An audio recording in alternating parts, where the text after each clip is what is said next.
Ah, merveilleux, par la grâce du Seigneur. C'est une belle journée que le Seigneur a créée. On veut continuer de louer son nom et d'exalter ses bienfaits. Alors, bienvenue à tous. On va aller à nos notes pour aujourd'hui et on a un sujet bien approprié, c'est le cœur. Vous avez du cœur? Si vous êtes ici, vous avez un cœur qui bat. Mais c'est intéressant de voir, selon les Saintes Écritures, comment le cœur est utilisé pour nous enseigner la parole de Dieu. Savez-vous que le cœur peut être brisé? Savez-vous que le cœur peut être découragé? Savez-vous que le cœur peut aimer? Savez-vous que Dieu a un cœur? Alors ça, ce sont toutes des choses que nous allons être capables de découvrir ensemble par l'étude de sa parole, parce que nous continuons ce matin avec l'étude sur l'être humain. Et on a parlé des oreilles la semaine dernière, on a parlé de la haine, du zèle, les actions du corps comme marcher, courir, construire. Il nous reste encore plusieurs autres sujets à découvrir ensemble, mais ce matin, nous voulons étudier une partie du corps humain dont la Bible parle. Il s'agit du cœur. C'est une expression anthropomorphique, toujours, que le Seigneur utilise pour nous parler parfois des choses divines et parfois, cette expression est utilisée pour nous donner une illustration pour qu'on puisse comprendre ce que le Seigneur veut nous enseigner. Alors, j'aimerais tout d'abord commencer avec le cœur de Dieu. Est-ce que vous réalisez que le cœur de Dieu peut être affligé, je devrais dire, par la méchanceté de l'homme? Et j'aimerais qu'on puisse tourner dans les Saintes Écritures ce matin. On a plusieurs passages à regarder ensemble, mais on va essayer de faire ça rapidement et je vous recommanderais de prendre les notes et de réviser les passages bibliques pour vous à la maison durant cette semaine. Alors, le premier passage qui nous parle du cœur de Dieu qui peut être affligé, il s'agit de Genèse chapitre 6 et le verset 6. L'Éternel se repentit d'avoir fait l'homme sur la terre et il fut affligé dans son cœur. Il s'agit ici du déluge et la raison pour laquelle le Seigneur a détruit la terre entière par le déluge, excepté pour 8 personnes, c'est parce que son cœur était tellement affligé à cause de la méchanceté de l'homme. Oui, le cœur de Dieu peut être affligé. Dieu regarde à l'homme et il voit la méchanceté de l'homme. Mais non seulement le cœur de Dieu peut être affligé, mais aussi il y a un côté négatif au cœur de l'homme. Et toujours dans le même chapitre, mais cette fois-ci, regardons le verset 5 de Genèse 6. Voyez comment méchant le cœur de l'homme peut être et comment le cœur de l'homme peut devenir méchant. L'Éternel vit que la méchanceté des hommes était grande sur la terre et que toutes les pensées de leur cœur se portaient chaque jour uniquement vers le mal. Si vous vous demandez comment ça se fait que Dieu a détruit la terre entière, voici la raison. Imaginez-vous que tout ce que l'homme peut penser, c'était juste du mauvais. À chaque jour de sa vie, c'était la seule chose qu'il pouvait penser du lever jusqu'au coucher. À chaque jour, tout ce que le monde pensait, c'était comment être méchant. C'est rendu grave quand c'est rendu à ce point-là. Et pour une raison ou pour une autre, à tout ce qu'on entend sur les nouvelles aujourd'hui, peut-être que le monde n'est pas rendu très loin de la même genre de situation. Alors, le cœur de Dieu peut être affligé, le cœur de l'homme peut être méchant, mais aussi le cœur de l'homme peut être endurci. Et parfois, l'homme endurcit son cœur. Et c'est ce que nous voyons, par exemple, dans le personnage de Pharaon. Exode, chapitre 7, et on peut regarder au verset 13. Le cœur de Pharaon s'endurcit, et il n'écouta point Moïse et Aaron selon ce que l'Éternel avait dit. Tu te dis, wow, c'était un incrédule, Pharaon.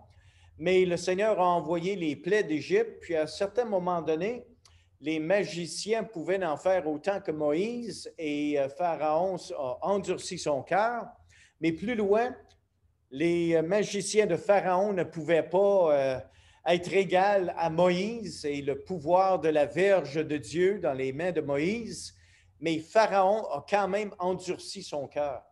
C'est-à-dire que l'être humain n'est pas sans connaître qu'il y a un pouvoir qui existe, mais il peut endurcir son cœur face à ce pouvoir qui est Dieu. Regardez au verset 14, l'Éternel dit à Moïse, Pharaon a le cœur endurci, il refuse de laisser aller le peuple. Une chose que cette illustration de Pharaon nous démontre très clairement, c'est que oui, un individu peut endurcir son propre cœur, mais en bout de ligne, Dieu va toujours gagner. Et les épreuves se sont multipliées et ils se sont empirés dans la situation de Pharaon.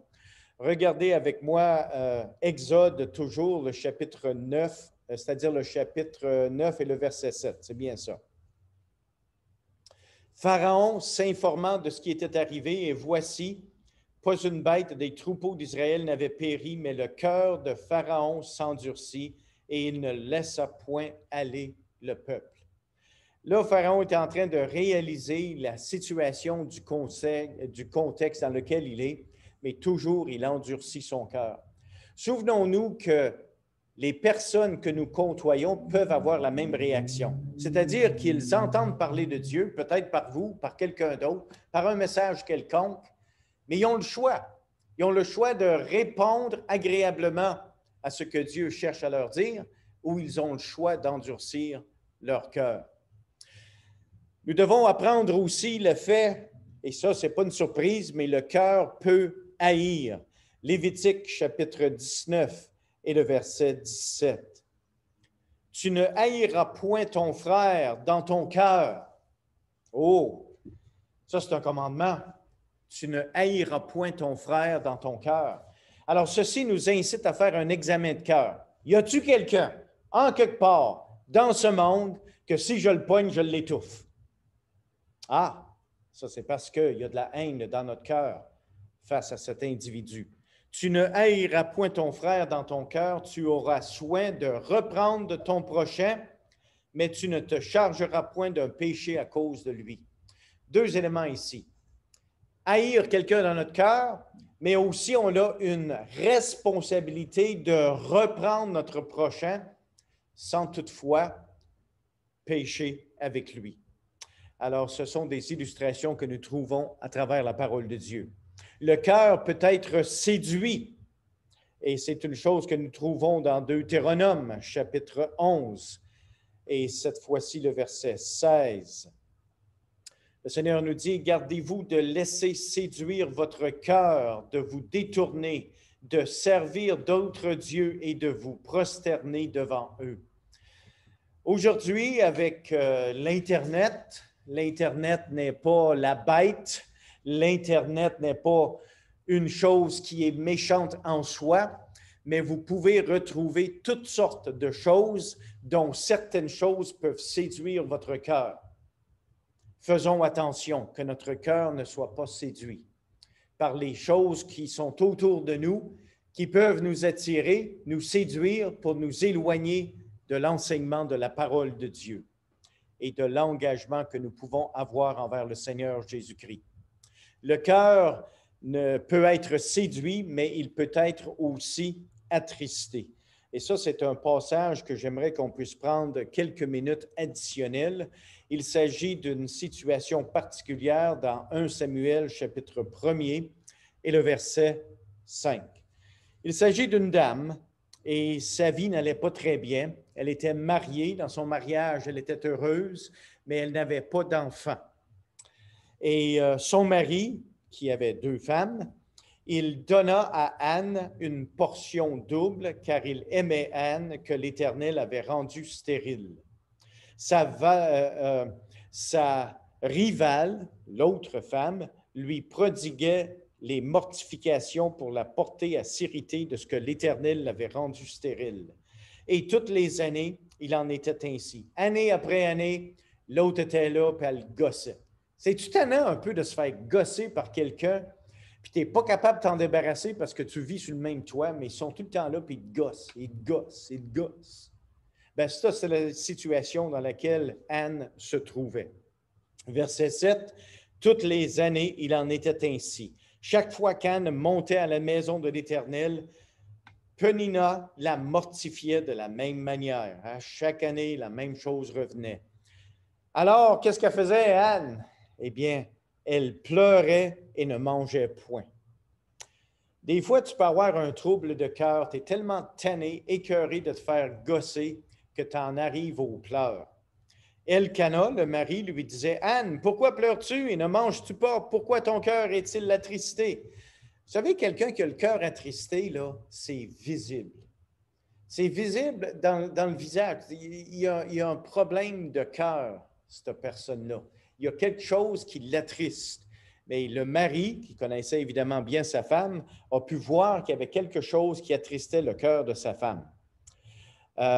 Puis il dit au verset 8, il lui dit, « Pourquoi ne manges-tu pas? Pourquoi ton cœur est-il attristé? Est-ce que je ne vaux pas pour toi mieux que 10 fils? » Elle ne pouvait pas avoir d'enfant, mais le mari dit, « Ben, coudonc, c'est quand même pas si pire, je suis quand même là. » Anne se leva après que l'on eut mangé et bu à Silo. Le sacrificateur Élie était assis sur un siège près de l'un des poteaux du temple de l'Éternel, et l'amertume dans l'âme. Elle pria l'Éternel et versa des pleurs. Est-ce que vous êtes déjà rendu au bout du rouleau à un tel point où vous en êtes réduit à avoir une amertume dans l'âme parce que vous avez un trouble de cœur? Ça, c'était la situation de Anne. Elle versa des pleurs. Elle fit un vœu en disant, « Éternel des armées, si tu daignes regarder l'affliction de ta servante, si tu te souviens de moi et n'oublie pas ta servante, et si tu donnes à ta servante un enfant mâle, je le consacrerai à l'Éternel pour tous les jours de sa vie, et le rasoir ne passera point sur sa tête. » Comme elle restait longtemps en prière devant l'Éternel, Élie, le sacrificateur, lui était assis à la porte du temple, observa sa bouche. Anne parlait dans son cœur et ne faisait que remuer ses lèvres, mais on n'entendait point sa voix. Hey, là, c'est rendu au bout du bout. C'est que ça fait tellement mal à l'intérieur dans ton cœur que tu pries au Seigneur, sans peut-être même réaliser que tes lèvres, ils bougent, mais il n'y a rien qui sort. Là, il y en a un autre à côté de toi, ça se donne à être le sacrificateur, puis lui, il dit, « Hey, elle a quoi, cette femme-là? » Pour moi, il s'en brosse. C'est ça qu'il dit. Pour moi, elle a viré une brosse, puis il est rendu ici à l'hôtel, puis il est en train de remuer les lèvres, puis elle ne parle pas. Élie pensa qu'elle était ivre et il lui dit, « Jusqu'à quand seras-tu dans l'ivresse? Fais passer ton vin. » Anne répondit, « Non, mon Seigneur, je suis une femme qui souffre en son cœur. » Une femme qui souffre dans son cœur, une femme qui pleure, une femme qui a de l'amertume dans l'âme. Tout ça, là, ça décrit la situation dans laquelle on est en train de parler. « Et je n'ai bu ni vin, ni boisson enivrante, mais je répandais mon âme devant l'Éternel. Ne prends pas ta servante pour une femme pervertie, car c'est l'excès de ma douleur et de mon chagrin qui m'a fait parler jusqu'à présent. » Quelle belle parole quand votre cœur fait mal, quand le chagrin vous frappe. Et ça, c'est une chose que moi-même, j'ai dû réviser dans ma théologie personnelle. Parce que parfois, il y a déjà eu un temps dans ma théologie personnelle où je me disais, coudonc, des chrétiens piteux, des chrétiens avec du chagrin, des chrétiens avec... Il me semble un chrétien, ça devrait être joyeux, n'est-ce pas? Tout le temps. Eh bien, j'ai dû changer ma théologie parce que j'ai vu d'autres choses dans la parole de Dieu. Et j'ai réalisé que oui, il y a du monde qui ont du chagrin de cœur, puis ils sont chrétiens. Il y a du monde qui ont des douleurs dans l'âme, puis ils sont chrétiens. Il y a du monde qui ont des souffrances jusqu'à un tel point que quand ils prient, on dirait que les lèvres, ils bougent, mais il n'y a pas de paroles qui sortent tellement ça fait mal à l'intérieur. Et ça, c'est des chrétiens, les amis. puis on les retrouve dans les pages des Saintes Écritures. Alors, j'ai dû ajuster ma théologie à cause de ces passages des Saintes Écritures que le Seigneur a utilisés pour parler à mon cœur. Alors, le cœur peut souffrir émotionnellement. Je souffre en mon cœur, a dit Anne. Alors, si vous pensez que vous souffrez de santé mentale, peut-être que vous avez un chagrin de cœur et vous êtes chrétien, ça peut même faire partie de votre vie chrétienne. Le cœur peut avoir du chagrin et j'aimerais qu'on puisse regarder au livre de Néhémie. Néhémie, chapitre 2, versets 1 et 2.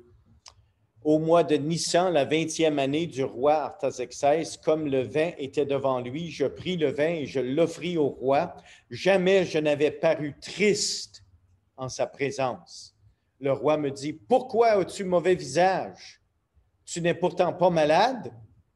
Ce ne peut être qu'un chagrin de cœur. » Je fus saisi d'une grande crainte. Imaginez-vous, les chansons du roi, celui-là qui teste la nourriture, et un petit peu de vin, oui, il n'y a pas de poison, alors voici mon roi. Le gars arrive, puis il fait sa job, mais il a le visage tout débobiné. Ça paraît quelqu'un qui a un chagrin de cœur, même dans le cœur. Il y a quelque chose qui ne va pas. Parce que les émotions sont tellement reliées aux réactions physiques que quand quelqu'un a un chagrin de cœur, tu le vois dans son visage. Puis, à un certain moment donné, dans ma vie de ministère, j'ai rencontré quelqu'un et c'était quelqu'un qui était en train de considérer le suicide. En fait, cette personne-là avait un câble dans l'arrière de sa voiture, puis se préparait pour aller se suicider. Puis quand je suis arrivé, j'allais là pour aller chercher du bois et j'ai vu la personne et j'ai dit, « Je crois que tu as un chagrin de cœur. » La personne a dit, « Toi, tu es un ange de Dieu parce que justement, j'allais me suicider. » Wow! Apprenez à reconnaître les chagrins de cœur qui sont visibles dans les visages.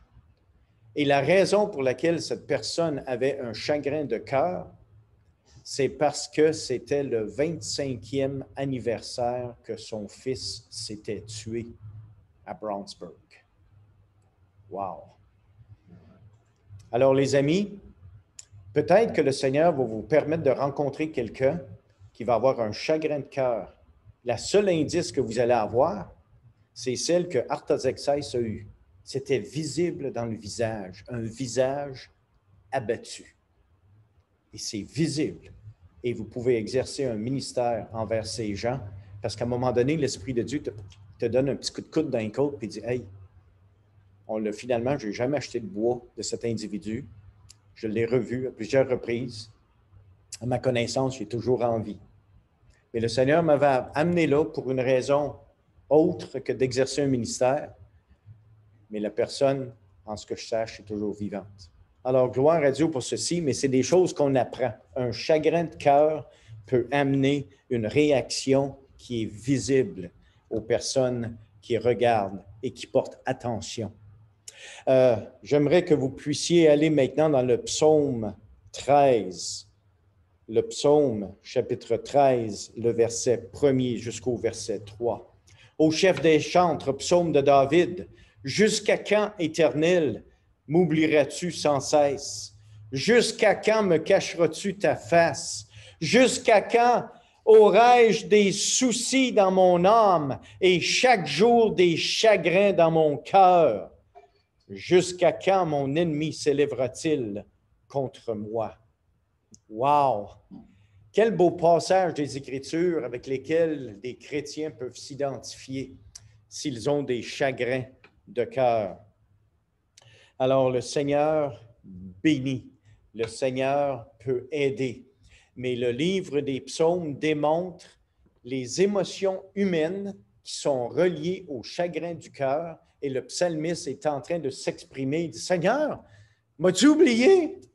M'as-tu oublié dans mon chagrin du cœur? » Tu sais, quand ça fait mal, puis ça fait tellement longtemps que ça fait mal, Tu demandes, mais Seigneur, tu m'as-tu oublié? Eh bien, c'est exactement ce que le psalmiste est en train d'exprimer ici. Le cœur peut avoir de l'angoisse. Ça vous arrive d'être angoissé? Vous êtes chrétien, est-ce qu'un chrétien peut avoir de l'angoisse? Eh bien, je vous inviterai de tourner avec moi dans le psaume 25. On va regarder ça ensemble. Le psaume 25 et le verset 14. L'amitié de l'Éternel est pour ceux qui le craignent, et son alliance leur donne instruction. Je tourne constamment les yeux vers l'Éternel, car il fera sortir mes pieds du filet. Tu sais, je trouve l'illustration tellement bonne.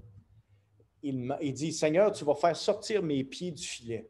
Tu sais, ça arrive-tu là, que tu es pogné dans une situation, tu essaies de te dégager, puis tu es pogné les pieds comme dans un filet. Des fois, c'est un filet financier. Des fois, c'est un filet familial de quelque sorte, un désastre quelconque. Tu es pogné, puis tu ne peux pas t'en sortir, tu ne peux pas défaire les nœuds, tu ne peux pas te décrocher de là. Bien là, c'est la situation dans laquelle on se trouve ici. Je tourne constamment les yeux vers l'Éternel, car il fera sortir mes pieds du filet. Wow! Tu as les deux pieds poignés dans un filet, ben là, tu ne peux pas sortir. Tu es poigné. Tu es poigné, là, les nœuds ne te font plus. Bien, il y a une chose que tu peux faire. Seigneur, défais-moi du filet. C'est beau quand même quand tu regardes le livre des psaumes et puis tu regardes la réaction humaine à une tragédie difficile. Tu as les deux pieds poignés, là, tu ne peux pas te dégager. Tu te dis, hey Seigneur, je peux au moins lever les yeux vers en haut, puis tu peux m'aider.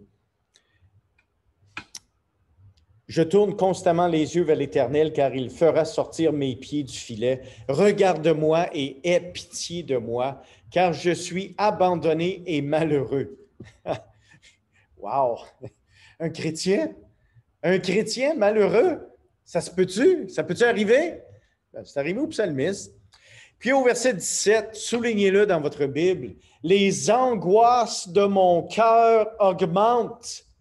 Tire-moi de ma détresse.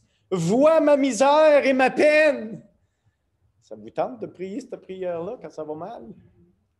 Eh bien, moi, il est en jaune dans mes notes dans ma Bible sur mon téléphone cellulaire parce que je peux mettre des petites couleurs appropriées pour des versets qui m'ont touché. Les angoisses de mon cœur augmentent. Tire-moi de ma détresse, vois ma misère et ma peine, et pardonne tous mes péchés. Quel beau verset.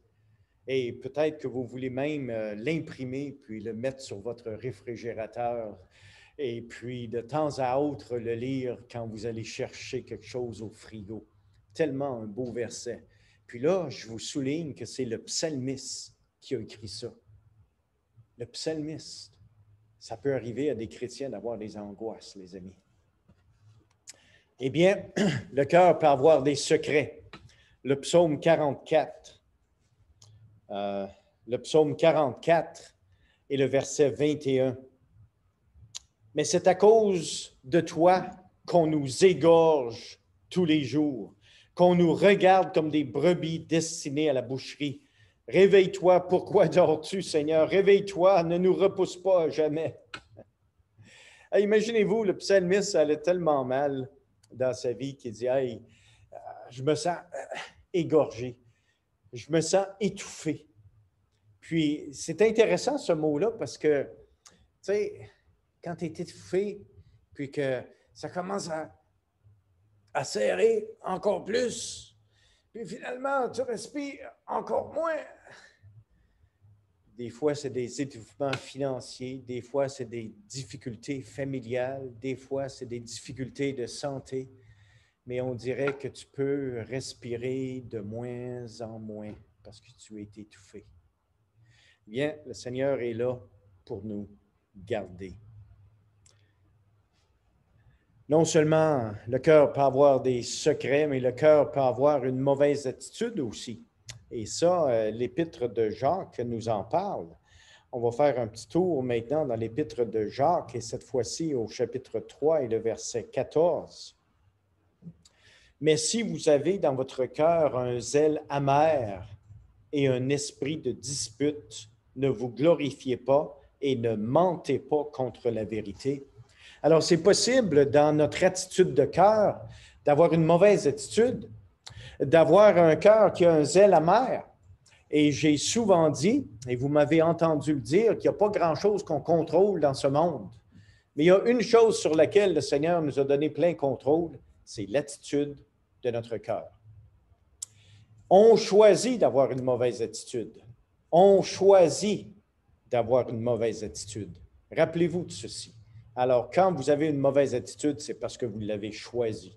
Quand les choses, les circonstances vous imposent et vous rendent un peu en mot-à-dit, ben, vous avez le choix. Vous pouvez être en mot-à-dit, vous pouvez vous fâcher, vous pouvez exploser, mais vous avez choisi d'exploser.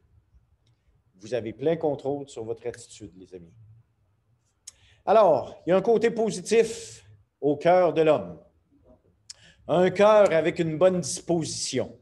Et c'est encourageant de voir ceci dans le texte même de Exode, chapitre 35 et le verset 5.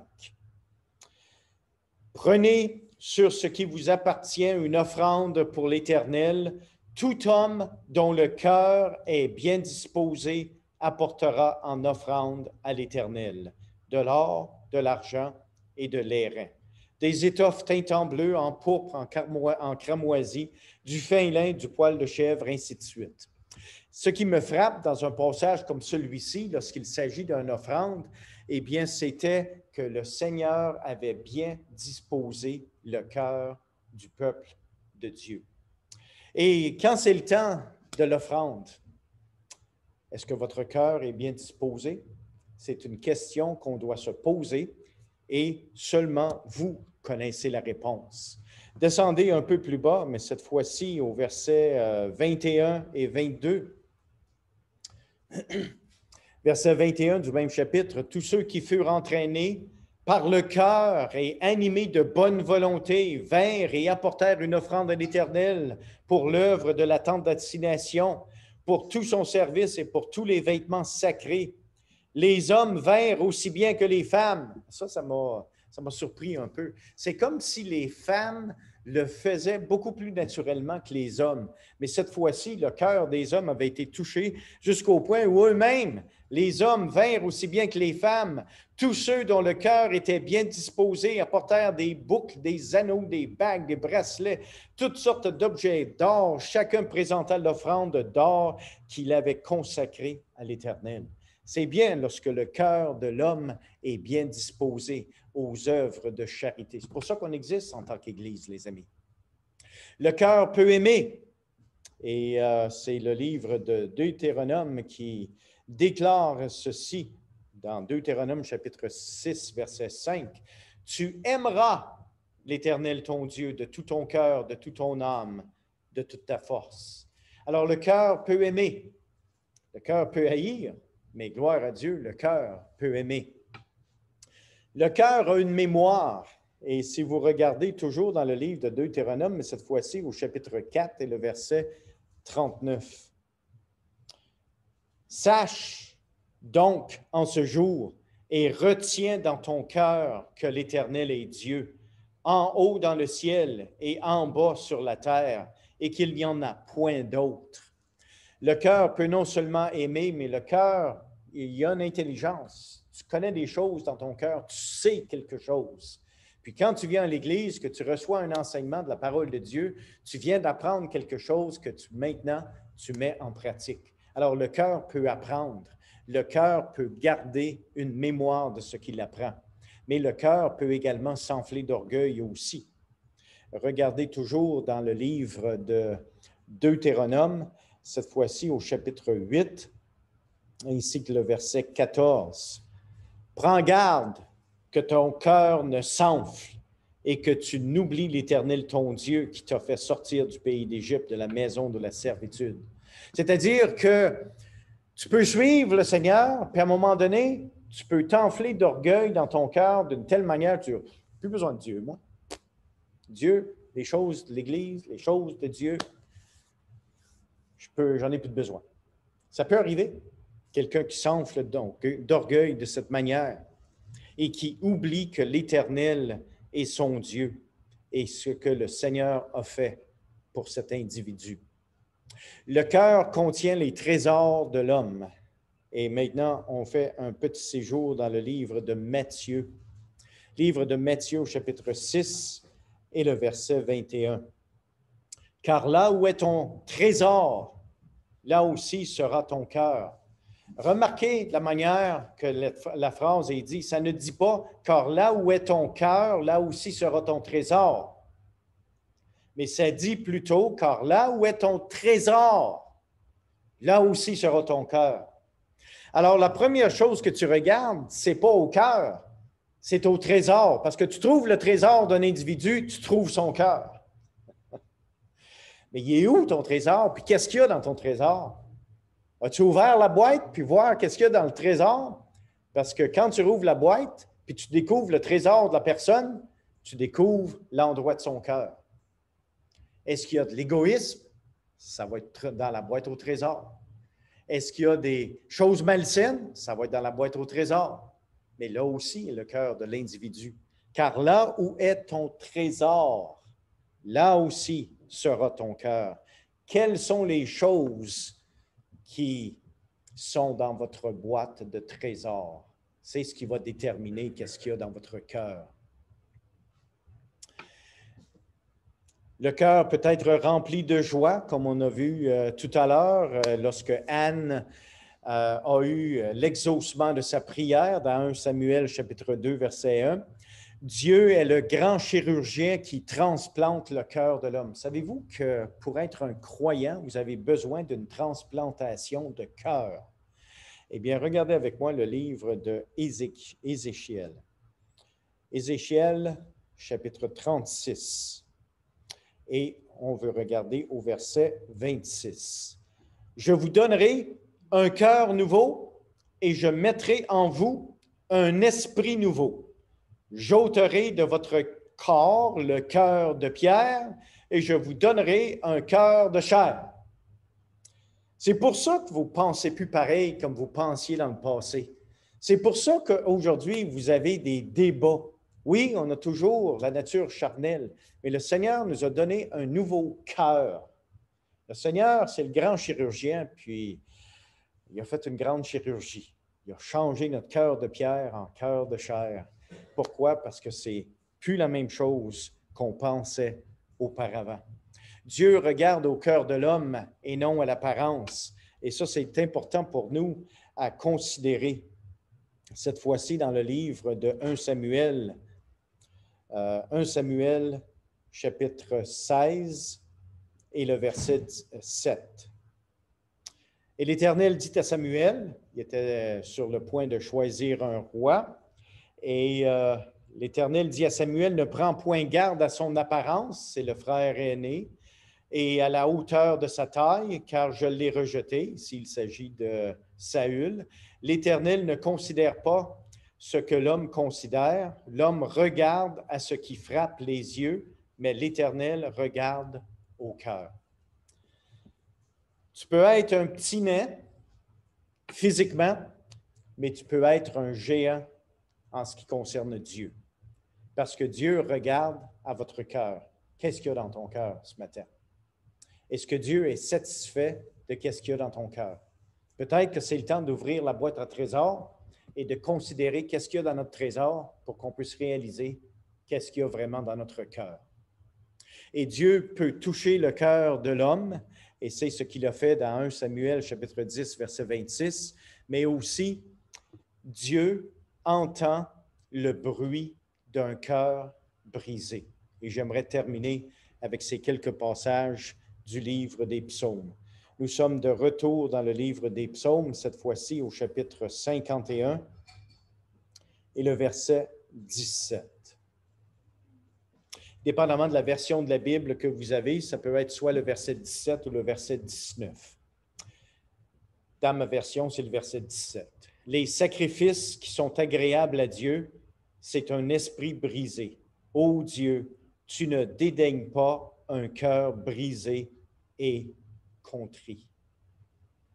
J'aime cette parole du livre des Psaumes parce que le cœur de l'homme peut être brisé,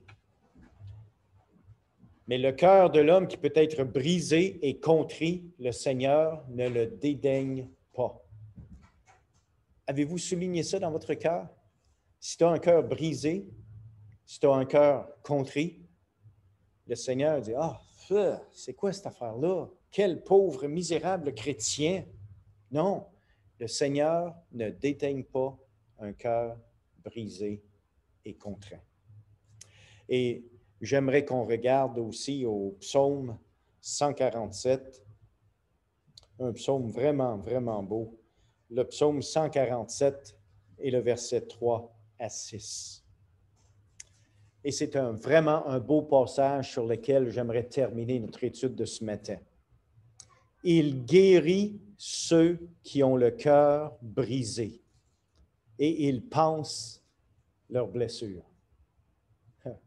Wow! Tu sais, quand tes parents, puis ton petit bonhomme de 3 ans ou 4 ans, qui s'essaye de son mieux de faire de la bicyclette, mais qui tombe, qui pleure, qui s'est égratigné un genou ou un coude, vient voir maman. Maman le lave. Maman met un pansement. Puis habituellement, un petit bisou. Mais c'est ça que le Seigneur veut faire avec toi si tu as un cœur brisé ce matin. Le Seigneur guérit le cœur brisé et il pense leurs blessures. Ça fait mal en quelque part? Le Seigneur n'est pas ignorant que tu viens de tomber de ton bicycle. Viens voir le Seigneur. Viens voir ton Seigneur avec toutes tes égratignures, toutes tes blessures, ton cœur brisé en 1000 miettes parce que quelqu'un t'a fait mal. Le Seigneur te guérit. Wow! Ça, c'est spécial. Il compte le nombre des étoiles, il leur donne toutes des noms. Notre Seigneur est grand, puissant par sa force. Son intelligence n'a point de limite. Verset 6, l'Éternel soutient les malheureux, il abaisse les méchants jusqu'à terre. Wow! Tu as le cœur brisé, tu as des blessures, tu sais où aller maintenant. Le Seigneur va prendre soin de toi. Le Seigneur et son intelligence est illimitée. Le Seigneur n'arrive pas au bout de sa limite. Mais comment je vais prendre soin de la blessure de mon enfant? Je sais qu'il fait mal, mais je ne sais pas comment. Il n'y a jamais de je ne sais pas comment avec Dieu, parce que son intelligence est illimitée. Il compte le nombre des étoiles, il leur donne toutes des noms. Notre Seigneur est grand, puissant, par sa force. Wow! Tu as besoin de quelqu'un de fort dans ta vie pour guérir ta blessure, pour remettre ton cœur en 1000 miettes, en un seul morceau, pour être guéri. Eh bien, c'est le Seigneur Tout-Puissant qui peut le faire. Alors, remets ta situation entre les mains de Dieu afin que ton cœur puisse être guéri, que tu puisses continuer de vivre ta vie chrétienne et avoir une mesure de joie parce que le Seigneur a guéri ton cœur. Alors que le Seigneur vous soutienne, que le Seigneur vous garde, que le Seigneur vous comble de ses bénédictions. Le Seigneur va prendre soin de chacun de nous selon les besoins de chacun.